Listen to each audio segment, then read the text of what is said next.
Welcome to Faithful Doubt. Today we're going to talk about the 12 disciples.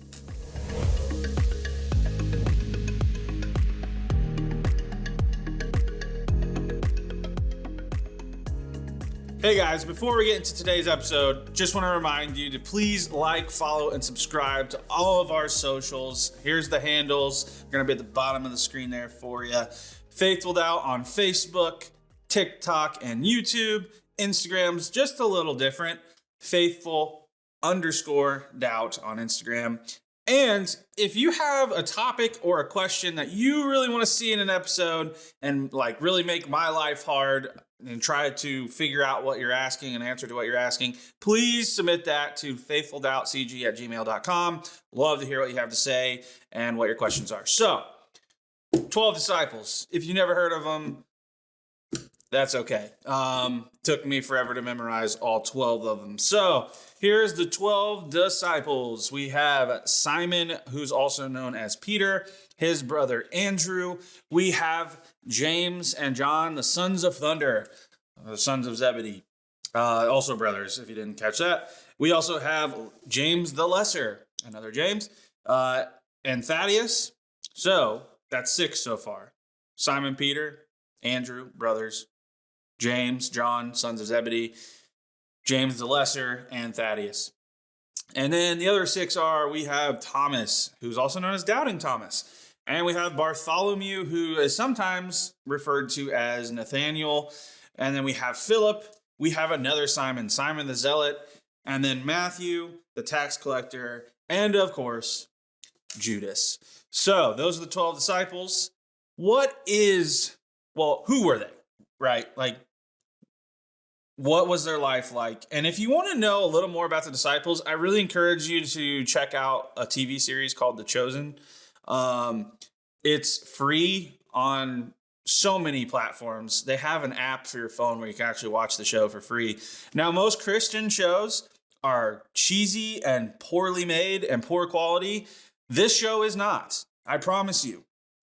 You still may not like it, but I promise you the show is not poorly made. It's actually pretty good quality.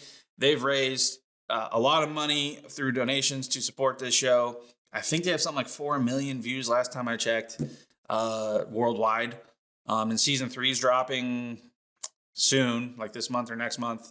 And they have planned 8 seasons. So the show covers the disciples and Jesus' life. And that's why it's called The Chosen. So, very good show. If you want to know more about disciples and who they were, the show's pretty accurate. They'll say right off the bat that the show is inventing some things. Not everything is just purely from Scripture, but they said that none of the things they're making up or creating are meant to replace Scripture. So I appreciate that little disclaimer they put. And they say it's only meant to enhance the gospel. So, please check out The Chosen. But who were they? Who were the 12 guys that Jesus called, and why did he call them? Well, they were kind of your ordinary, everyday guy that had to provide for a family, had a job, struggled with things in real life. So, Peter and Andrew were fishermen. James and John were also fishermen. Simon the Zealot is, if you don't know your history about Judaism, the Zealots were a sect of the Jews that were militaristic, and they believed in overthrowing the Roman Empire through military tactics and terms. So Simon is actually a zealot and ends up following Jesus, which is remarkable. And Matthew was a tax collector, which tax collectors were absolutely despised and hated by all of society because they stole your money. And Matthew is working for the Romans, so he's betraying his own people. So we know little about the other, I think I just went through 6. We don't know a ton about all of them, but because there's the big 3. All right, so Jesus has 12 disciples. And then he has 3 disciples that he primarily spends most of his time with and pours his wisdom and knowledge and time into. And that is Peter, Simon Peter, James and John, the sons of Zebedee, the sons of thunder. So those are the big 3. Those are the three closest. They're going to be in the inner circle of Jesus. Not to say, this isn't to say like Jesus isn't, putting his time and energy and wisdom and knowledge into the other disciples. This is just a matter of life and a fact of life that none of us have the ability to pour all of ourselves into a ton of people. Like we only have a limited reserve of energy and time to give to people in our life. So this is why we have our closest friends. And usually you have about 3, 4, maybe 5 best friends, close friends. It's cool that, I don't know if cool is the right word, but it is a good example, and it is reaffirming that Jesus is human. He only has so much time and energy to invest in people, and so he chooses. I don't know if he consciously chose, but he had 3 people that he spent most of his time with, and that he really related with and was close with. This isn't to say Jesus wasn't 100% divine and God at the same time. It's just that he was also human. So the big 3, Peter, James, and John. Peter's going to become the cornerstone of the church. This is who Jesus founds the church upon, St. Peter. Judas. I hope everyone knows who Judas is. He's the man who betrays Jesus, which is just, Judas always makes us sad, right? Because he followed Jesus, and, we can only assume that he loved Jesus. But in the end, he ends up betraying Jesus and giving him over to the Romans. And then Judas, we don't know a whole lot, but we know that he died shortly after, and the speculation is that he died from suicide out of guilt. There's theologians and historians and scholars who would argue that that might not be the case. Nonetheless, Judas dies shortly after Jesus is crucified, and is no longer a disciple of Jesus. So to replace Judas, Matthias replaces Judas because there must be 12 disciples. So Matthias replaces Judas. Thomas, as I said earlier, this is doubting Thomas. And this, the interaction Jesus has with Thomas after the resurrection, is where we get the mission statement and kind of inspiration behind faithful doubt, right? Like John chapter 20, verse 29, Jesus says to Thomas, "Blessed are those who have not seen and yet have believed." That is the focus of faithful doubt. The reason he says that to Thomas is because when Jesus is resurrected, the disciples tell Thomas, "Hey, Jesus is he's back," because Thomas wasn't around when Jesus came back at first. And Thomas says, "No, I don't believe that unless I touch the scars in his wrists and, his side where he was pierced. I refuse to believe. I don't believe." And so he doesn't even have doubt. I don't know, we call him doubting Thomas. He literally had disbelief, not doubt. And Jesus shows up and he says, "Thomas, see my wrists and touch my side."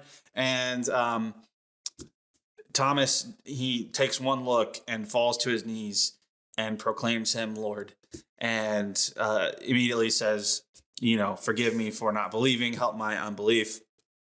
And that's where Jesus says, "Blessed are those who have not seen and yet believed."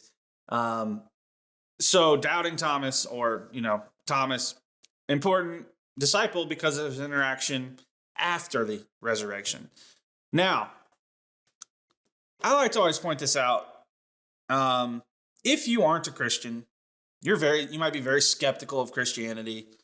You might be hostile towards it.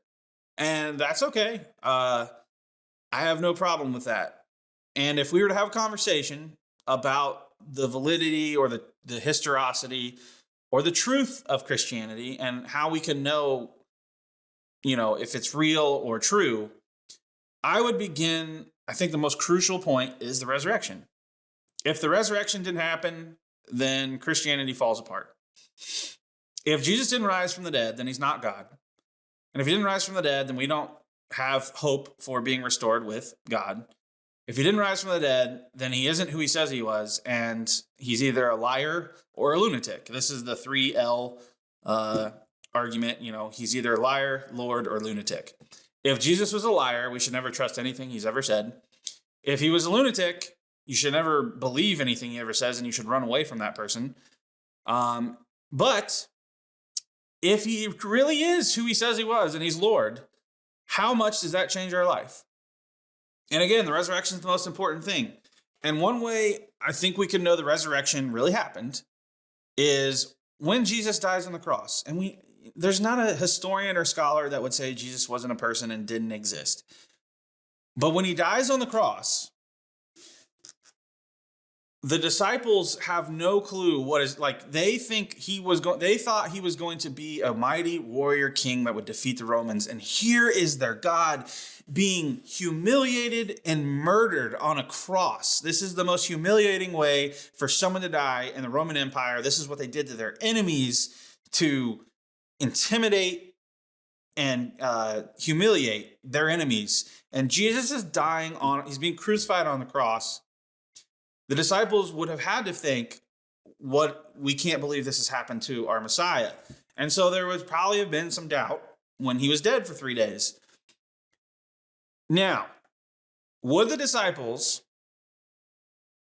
have died confessing that Jesus Christ is the Messiah, the Lord, and God, unless he really rose again from the dead? Because if he didn't, and he was a liar or a lunatic, then why would they risk their life for that? Because the important thing here is all of the disciples, except for John, die horrible deaths. Maybe you don't know this. They die horrible deaths. Peter is crucified on a cross in 66 AD, but because he doesn't feel worthy of dying on a cross like Jesus did, he requests that it be upside down. So he's actually crucified upside down at his own request. Paul, who's not a disciple but was an apostle, Paul was martyred and beheaded because he was a Roman citizen. And so if you're a Roman citizen, you were granted a quick and merciful death, which was considered, beheading someone is considered quick and merciful. Andrew, Peter's brother, is crucified. Doubting Thomas, he dies in Syria when he's pierced with spears from 4 different soldiers. Philip is arrested and put to death. Matthew, the tax collector, we don't know for sure, but as far as Matthew goes, but a lot of reports or findings say he was stabbed to death in Ethiopia. Bartholomew has one of the worst deaths. He's skinned alive and beheaded. James, the lesser, was stoned and clubbed to death. Simon the Zealot refused to sacrifice to the sun god in Persia and was killed for that. Matthias, who replaced Judas, was burned to death.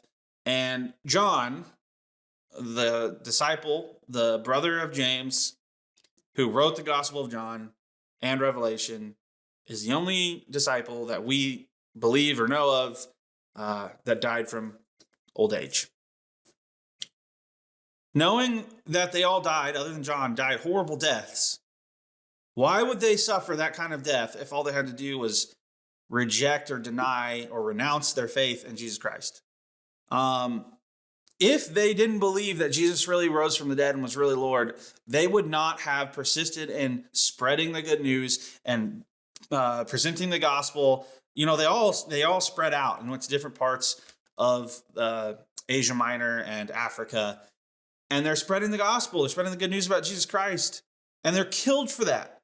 They are killed for spreading that good news in horrible ways. Skinned alive, burned, crucified upside down, beheaded, beaten to death, stoned, stabbed, horrible deaths. And they don't renounce their faith. And it had to be because they truly believed that Jesus was Lord and he rose from the dead, and they witnessed something. It's not just belief. They actually witnessed something. Your life, you would not give up your life for something unless you truly believed it and you witnessed something. So that is the most important event, I think, for Christians, is the resurrection. 12 disciples. Who were they? They were 12 guys. There's actually 13 with Matthias. And they're just regular, ordinary people that have jobs and they're trying to provide for their families. They have their own problems. And the thing is every single one of them misunderstood who Jesus was. They did not get the big picture about Jesus. They thought, just as almost every other Jew did, they thought that they thought the Messiah was going to come back, expel the Romans and all their other enemies from their lands, reestablish the nation state of Israel, and that all things would be fine again. And Jesus comes and says, no, I'm here to save all of creation and restore creation, not just the state of Israel, the nation state of Israel. I'm here to save all people. And all people can come through me and know God through me. And if you have faith in me, you're saved by grace alone. And blessed are those who have not seen and yet have believed. So all of us who live 2,000 years after all these events, we are so much more, how much more blessed are we, those of us who have not physically seen Jesus and yet we still believe. That is the message of Jesus to his disciples. They lived with him. They died with him. They died after him. And yet they still believed. So for those of us who never saw Jesus physically, how much more blessed will we be for not having seen Jesus? These are the 12 disciples. You got the big three, Peter, James, and John. Judas, unfortunately, it's not just unfortunate. It's awful that he betrays Jesus, but it had to happen, right? Jesus came for a purpose and it had to be fulfilled. And it was. So these are the 12 disciples. If you have questions, input on the 12 disciples, please let me know. If there's something I've said that's confused you, which there might be, please let me know. I can be confusing, and sometimes when I'm doing these episodes, it's a lot. It's a lot. My producer, Austin, would agree that this is a lot that we do. And, but we're glad to do it. I love doing this. Keep the questions coming. Guys, Faithful Doubt is growing on every platform. And thank you to you and your support. Please tell your friends about all of our social media platforms. We're on every podcast platform. Remember, like, follow, subscribe. And as always, I'll see you guys next time.